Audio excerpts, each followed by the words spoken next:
اما یبلغن عندک الکبر، اگر پہنچ ہی جائیں وہ دونوں بڑھاپے تک تمہارے پاس، احدہما وہ اکیلے، کوئی ایک ان میں سے، او کلاہما یا دونوں، یعنی والدین اس بڑھاپے کی اور ضعیفی کی عمر کو پہنچ گئے، یا والد فوت ہو گئے والدہ ضعیفی کی عمر کو پہنچ گئی، یا والدہ فوت ہو گئی والد ضعیفی کی عمر کو پہنچ گئے، یا دونوں کے دونوں ضعیفی کی عمر کو پہنچ گئے، اما یبلغن عندک الکبر احدہما او کلاہما فلا تقل لہما اف، تو انہیں اف تک مت کہو، جھڑکنا نہیں، ولا تنہرہما، ان کو جھڑکو مت، وقل لہما قولا کریما، ان سے بات کرو نرمی کے ساتھ، ادب کے ساتھ۔ کسی وقت ان کی بات ٹالنی بھی پڑ جاتی ہے، ابا جان یہ بات تو میں نہیں کر سکتا، میری مجبوری ہے، لیکن سختی کے ساتھ نہیں، ایسی بات نہ ہو کہ جس سے ان کا دل دکھے کہ آج یہ میرے سامنے سینہ تان کر بات کر رہا ہے، کل یہی تھا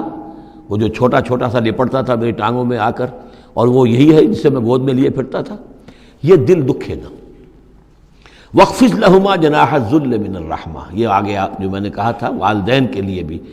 اپنے بازوؤں کو، کندھوں کو عاجزی کے ساتھ ان کے سامنے جھکا کر رکھو، سینہ تان کر بات نہ ہو ان سے، بات جب بھی ہو معلوم ہو کہ جھکے ہوئے ہیں، ان کا ادب کر رہے ہیں۔ وَقُلْ رَبِّ ارْحَمْهُمَا كَمَا رَبَّيَانِي صَغِيرًا، اور دعا کیا کرو کہ اے میرے رب ان پر رحم فرما دونوں پر، جیسے کہ انہوں نے ہمیں پالا، مجھے پالا جبکہ میں چھوٹا سا تھا، میں تو سب سے زیادہ ضعیف تھا، کمزور تھا، میرے لیے غذا کا، میرے آرام کا، مجھے تکلیف ہو تو تڑپتے یہ تھے،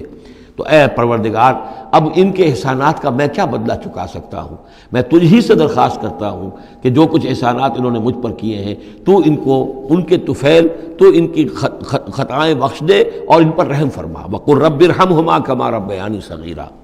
ربکم عالم بما فی نفوسکم، تمہارا رب واقف ہے خوب جو کچھ تمہارے دلوں میں ہوتا ہے، ان تکونوا صالحین فإنہ کان للأوابین غفورا، اگر تم واقعی نیک ہوگے تو یقیناً اللہ تعالیٰ تم میں سے جو واقعی اللہ کی طرف رجوع کرنے والے ان کے لیے غفور ہے۔ اس میں اشارہ ہے کسی وقت بوڑھے والدین،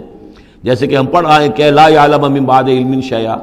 وہ کبھی بچوں کی سی عادتیں نوت کر آتی ہیں، پھر کبھی وہ ایسی باتیں کہتے ہیں کہ جو نہیں کی جا سکتی، کہیں روکنا بھی پڑتا ہے، ٹوکنا بھی پڑتا ہے، لیکن یہ کہ اگر مجبوراً کہیں ایسی بات کرو اور کرو ادب کے ساتھ، سختی نہ ہو، تو پھر یہ کہ اللہ تعالیٰ جانتا ہے تمہاری نیت کو، کہ تم اگر اپنے والدین کی یہ بات نہیں مان پا رہے ہو، تمہاری مجبوری ہے، وہ تم جانتے ہو، اللہ تعالیٰ کے علم میں ہے، تو اللہ غفور اور رحیم ہے۔